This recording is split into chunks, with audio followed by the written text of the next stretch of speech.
Joel in Iowa. Hey. Hi. Hi. First time caller. Take it easy on me. I've been up for over 20 hours and just got off work. Okay. I wanted to call into you guys for a while now. All right. What's up? I've got a problem here. I started out as a Jehovah's Witness, and I looked around. My grandparents were devout followers, and my mother wasn't. She gave lip service to the thing. And I believe there's three kinds of people: those who give lip service, and they talk to talk, but they don't follow the rules. And the second kind of people are those who follow blindly and don't think, and then the truly faithful. Okay, and there's non-believers too. Don't leave us out. We're in there too somewhere. Well, yeah, you are. You truly believe in what you think, right? Well, I guess so, yeah. Sure. Yeah, so you're just talking in an abstract sense about the level of confidence that people have toward whatever they think. You're right. Sounds that way, yeah. Okay. Yeah. It seems like a pretty good categorization. It's a spectrum, sure. Well, I started as a Jehovah's Witness, and I became an atheist, and now I'm a Christian. And make a long story short, some things happened to me, and I was more of an anarchist than a atheist. But as I studied science more and more and more, and went to school for a while for it, I started coming up with conclusions. I first said it on my Commodore 64 when we used to have mailboxes back then, and I said God is the greatest programmer in the world. And if you look at the human genome and the DNA and the RNA and how everything works together, it's amazing that this cannot be just a random occurrence. I mean, I don't think you've established that. No one's claiming it's a random occurrence.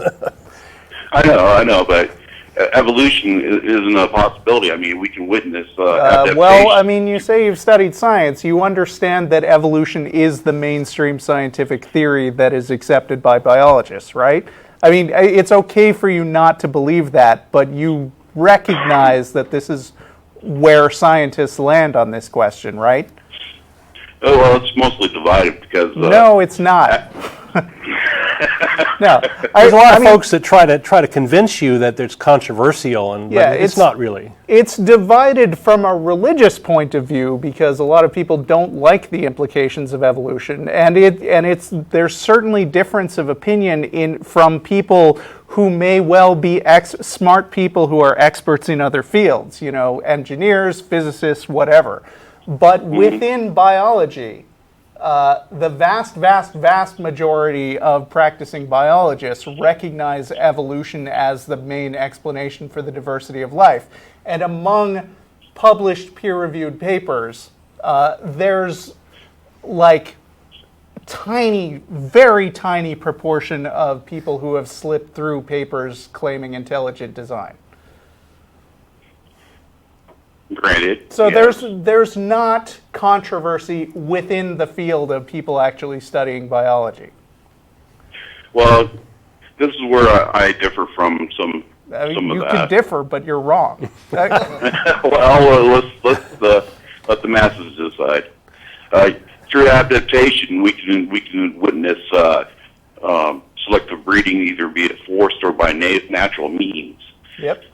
And all creation of all DNA sequencing has only been done in a laboratory that's been under intelligent design. What do you mean it's only been done in a laboratory? Well, we haven't. You're kind of jumping to your conclusion, aren't you? Well, I can go through the bases if you want, but I thought you might be limited on time. Okay, but I'm saying again that what you're saying flies in the face of modern science. Well, first of all, oxygen atoms and nitrogen atoms and hydrogen atoms and carbon atoms have to form the base chemicals of the thymine, adrenaline. Yeah, that happens. Yeah. Through evolutional means, but that has not been done in a natural means Yes, it except has. in a laboratory under certain Wait, conditions. what do you mean in a natural means in a laboratory? Which one are you talking about? You're sort of trying to make a contradiction. You're trying to embed a contradiction there, right? No. Maybe I overspoke. Because if anybody sets up an experiment, then you're going to claim it's not natural, right? Well, it's all experiments are done by a beta test. It's a sterile environment with certain conditions and parameters set. Yeah, well, there are a variety of ways that you can get experiments done. And many of them are, in fact, done in a laboratory. But they're meant to demonstrate that, like, first you come up with the theory of how things work, and then you set up a specific experiment to see if your prediction would actually come true under specific conditions. So when you test something in a laboratory, you're actually testing a hypothesis that you've made about how things would behave in the natural world. That's the point of experiments. And those experiments show that these organic compounds are naturally occurring, that natural processes, although simulated in a laboratory, can make these things. But in a natural world, without these parameters, it would be what? With all the observable compounds that we can observe in our universe, it's 10 to the 40th power. Yeah, I mean, just throwing 10 to the 80th. It's 10 to the 80th power. Yeah, just throwing out big numbers like that presupposes that there's not actually some kind of orderly set of parameters for things to behave in. Like, for instance, DNA didn't just fall together randomly like a 747, for instance. The process of evolution is actually non-random, which is the point of having it be a theory rather than just saying, well, you throw a bunch of stuff in a bag and it shakes out that way. That's right. That's the explanatory power that evolution has, which is that it builds on small adaptations which then accumulate. And you're helping me with my point. Okay. I mean... Don't see how. Well, if this is going to be randomly occurred, I mean, the power would be, over 10 to the 300th power. I mean... Right, but it's non-random. That's what evolution says. So there's no point to that argument. You guys need to clarify the topic, okay. Right? Are we talking about evolution of a gene, or are we talking about the chemical makeup of RNA? Or are we talking? Yeah, that's a good question. Yeah. Well, RNA, it's just one thymine. It uses I can't remember. There's a number of base amino acids, right? And these have been shown to be naturally occurring. And this type of molecule is like a string of beads of these things. And so, yes, there's some sort of random, potentially assembly of these things. But once you have one of these things that can orchestrate the creation of another copy of the molecule, then you get a runaway reaction going, where you have copies made of copies of copies, and those start this evolutionary process.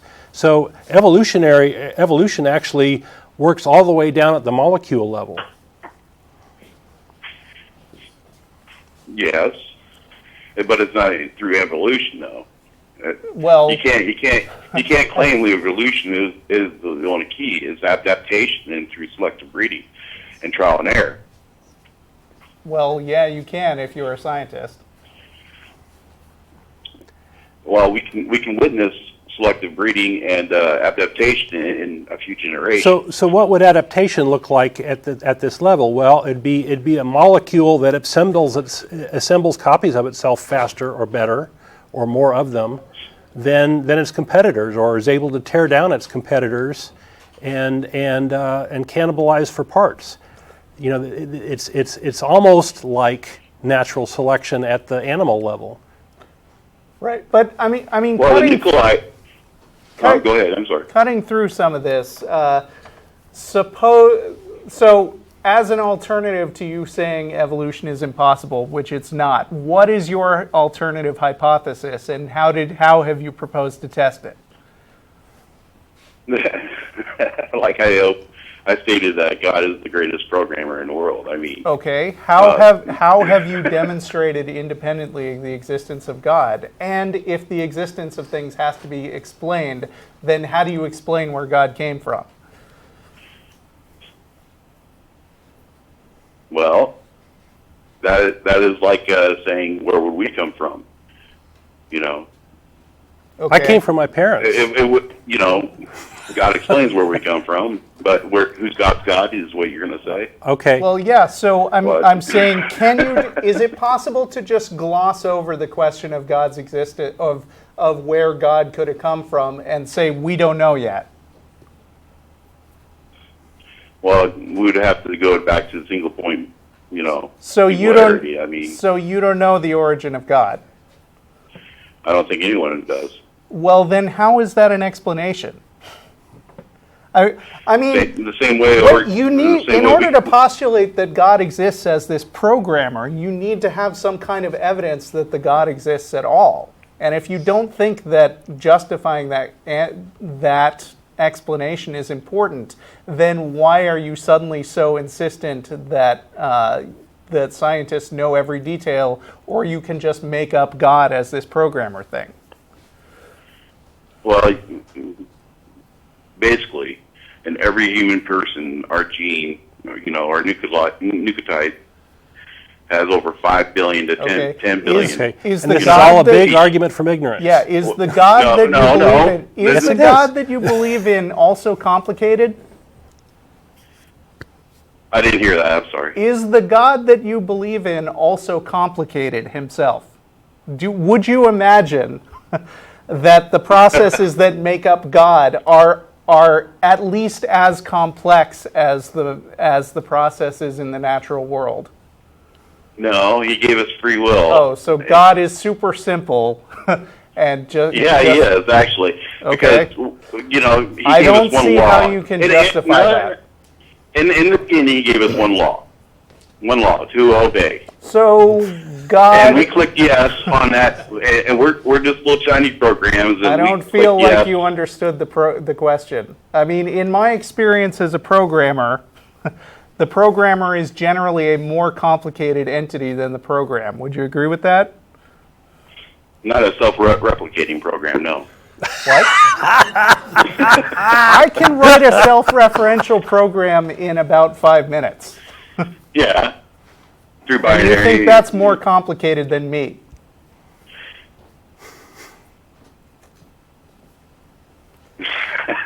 Trap.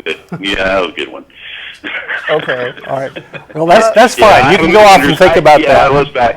Let's backpedal a little bit. And yes, I think God is very complicated. He might be a force of pure energy. Okay, we do but not you- know. you I don't have no. feel- It's just like the creation of the universe. I have no idea. Okay, how that will happen. our position is that the time to believe in a God is when you have evidence for the God. We have evidence for evolution. You know, we can pull it apart. We have piles and piles of evidence for it. Like 7 different lines of reasoning, all giving sort of the same answer. It's really a very sound thing. So it's not the case that, I can cast a little doubt over here and my pet theory, for which I have no evidence, really, is suddenly the answer, right?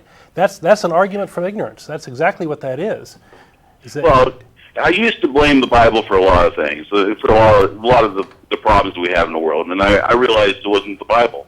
It was human nature. Well, of course it's Yeah. not the Bible, because the Bible isn't divinely inspired in any way. Right. And gullibility As and a programmer, he tried to correct the worm that creeped in. Okay. You know, Well, you say that, but I don't believe it. So, I mean, we're kind of at an impasse there. and I think, gullibility and blind obedience is part of the problem of the Bible. Right. No, I think it's free will. I mean, that's the one thing God wants us to have is free will. Okay. But now you're just asserting things about God. No, it's always been free will. Right. You just That's asserted the thing. another thing about God. But No. I think we need to move on, but you're welcome to call in another day. Hey, one more thing. All right, Exodus you get the is last man's word. law. Go ahead. All right, thank you. What? So what's the last word? Okay.